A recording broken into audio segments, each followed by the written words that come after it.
আয়ান ফালাককে বাড়ি পৌঁছে দিয়ে আবার হাসপাতালে গেল। বাড়ি পৌঁছতে ফালাক রুমে চলে গেল দ্রুত।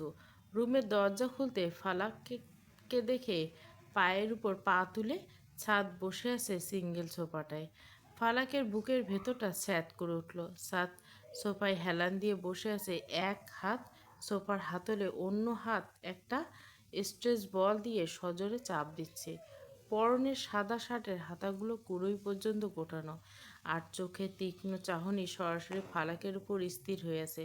সাদ কোনো কথা বলছে না, শুধু এক দৃষ্টিতে তাকিয়েছে। এই নীরবতা ফালাকের কাছে হাজারটা চিৎকারের চেয়েও বেশি ভয়ঙ্কর মনে হচ্ছে। সাদ খুব শীতলত কণ্ঠে বলল, দরজাটা বন্ধ করো ফালাক।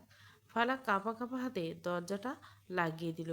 সাদের গলার স্বর শুনে শীত দ্বারা একটা ঠান্ডা স্রোত বয়ে গেল। ফালাক ধীর পায়ে সাদের সামনে গিয়ে দাঁড়ালো। সাদ হঠাৎ সোফা থেকে উঠে দাঁড়ালো। ফালাকের খুব কাছে এসে দাঁড়াতে ফালাক এক পা পিছিয়ে গেল। সাদের লম্বা ছায়াটা ফালাকের উপর আছড়ে পড়ল। সাদ ফালাকের চিবুকটা একটা আঙ্গুলে উঁচিয়ে ধরল। কোথায় গিয়েছিলে? কার সাথে গিয়েছিলে? আর আমার পারমিশন ছাড়া কেন গিয়েছিলে? এসবের উত্তর আমার মুখস্থ ফালাক। আয়ানকে আমি অলরেডি ফোন করছি। এখন ভয়ে আছে। কিন্তু আমার প্রশ্ন হলো অন্যখানে। হাসপাতালে উর্মিলার সাথে দেখা করার খুব শখ হয়েছে না তোমার? যে সাপটাকে আমি ঘাড় ধাক্কা দিয়ে বের করে দিয়েছি, তার সাথে কথা বলার জন্য তুমি আমার অবাধ্য হলে? আমার অনাগত সন্তানদের ঝুঁকি নিয়ে তুমি একটা বিষাক্ত মেয়েটাকে সামনে গিয়ে দাঁড়ালে?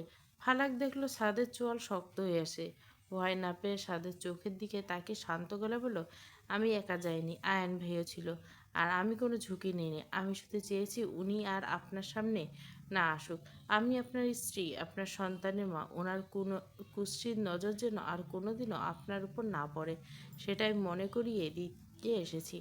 আপনি যে যন্ত্রণা পেয়েছেন উনি যেন আর আপনার সামনে না আসে। আমি চাই না ওনাকে দেখে সেসব কালো অধ্যায় আপনার মনে পড়ুক।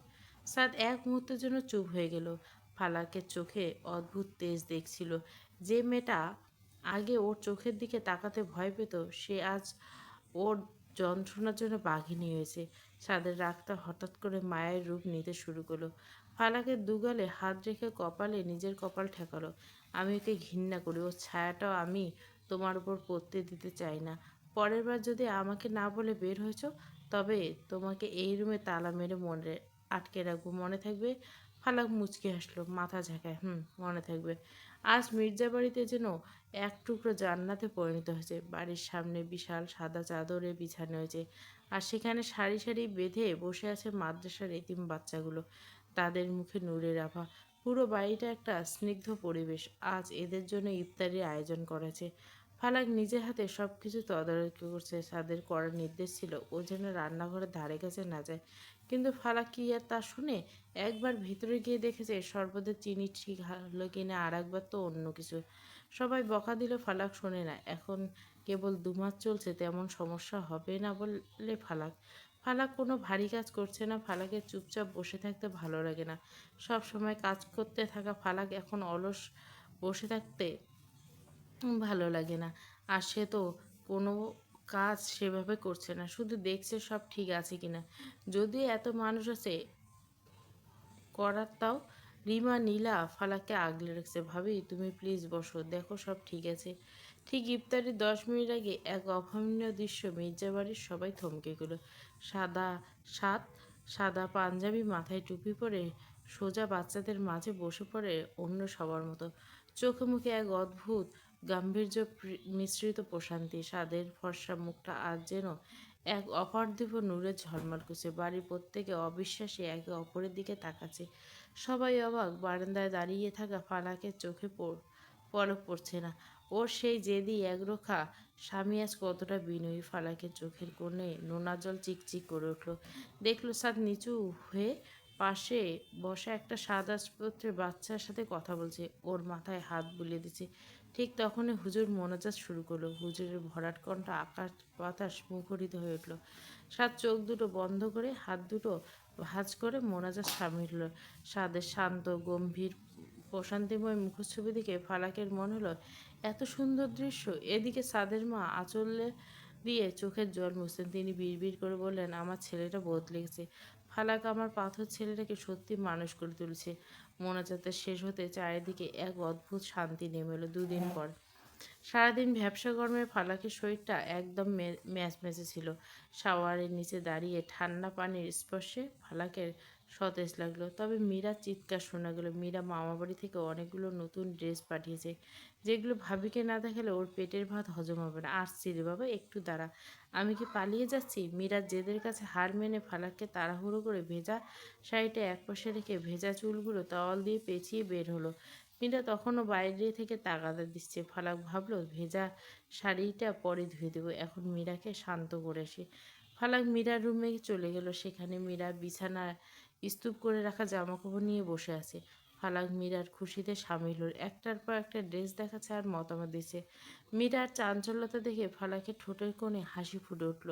প্রায় আধা ঘন্টা ওখানেই কেটে গেল। মীরার ঘর থেকে বের হয়ে ফালাক নিজের রুমে ঢুকলো। বারান্দার স্লাইডিং ডোরটা খোলা দেখে ফালাক ধীর পায়ে সেদিকে গেল। বারান্দায় গ্রিলের সাথে লাগানো স্ট্যান্ডে সাত খুব মনোযোগ দিয়ে ফালাকের ভেজা শাড়িটা মেলে দিচ্ছে। সাত শাড়ির ভাঁজগুলো খুব নিখুঁতভাবে টেনে দিচ্ছে যাতে কুঁচকে না যায়। ফালাক দরজার কাছে গিয়ে দাঁড়িয়ে পাথরের মতো জমে গেল। এ কি, আপনি আমার শাড়ি ধুয়ে দিচ্ছেন কেন? এগুলো তো আমি ধুয়ে দিতাম। আপনি? সাদ একবার আর চোখে ফালাকের দিকে তাকালো। কোনো উত্তর না করে ফালাকের পাশ কাটিয়ে ভেতরে চলে গেল। ফালাক কিংকর্তব্যবিমূঢ় হয়ে দাঁড়িয়ে রইল। আসল ধাক্কাটা খেলো ফালাক একটু পর।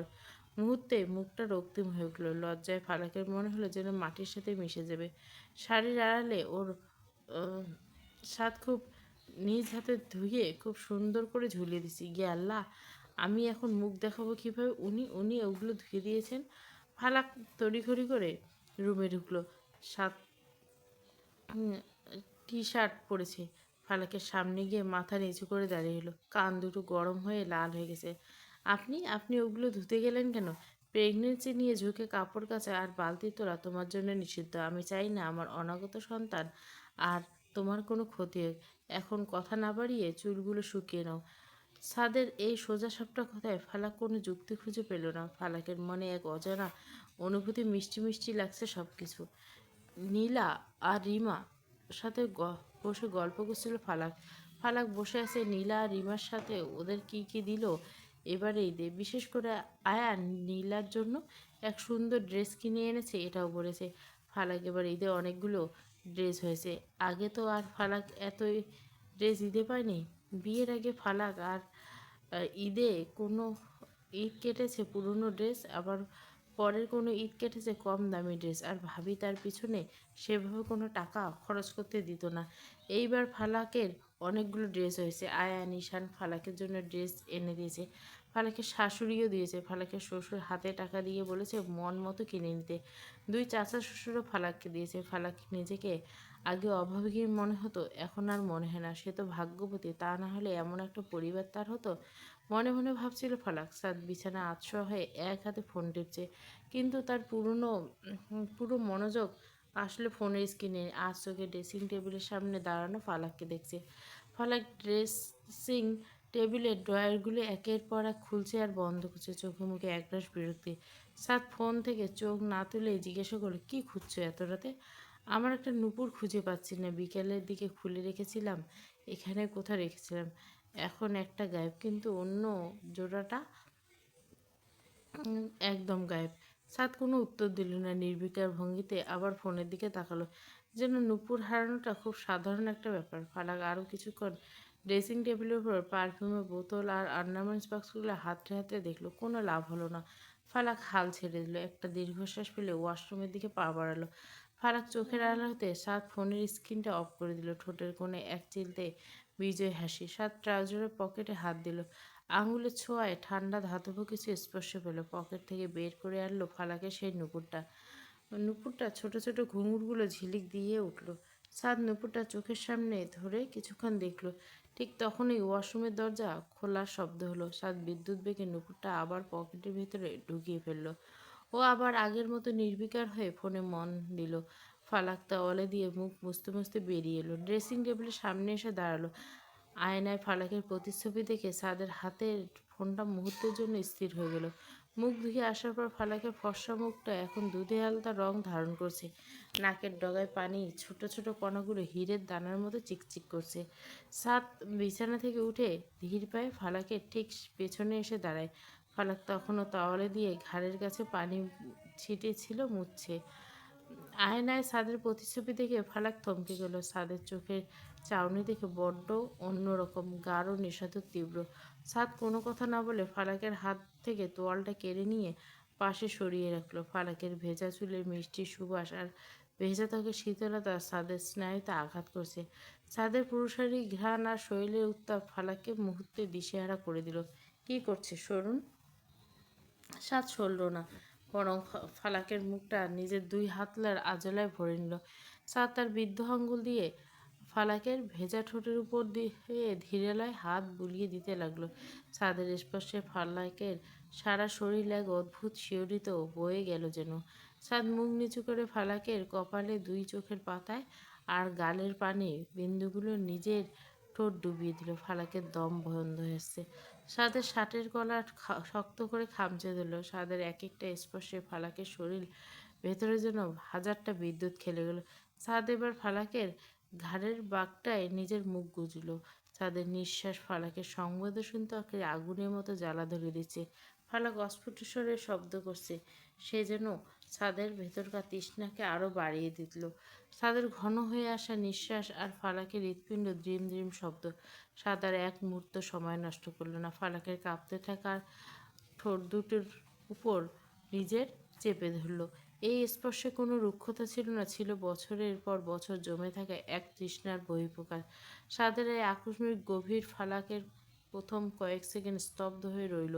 চোখ দুটো বড় বড় হয়ে গেল। কিন্তু সাদের বলিষ্ঠ হাতের বেষ্টনীতে শরীরের উত্তাপকে ওকে মুহূর্তে অবশ করে দিল।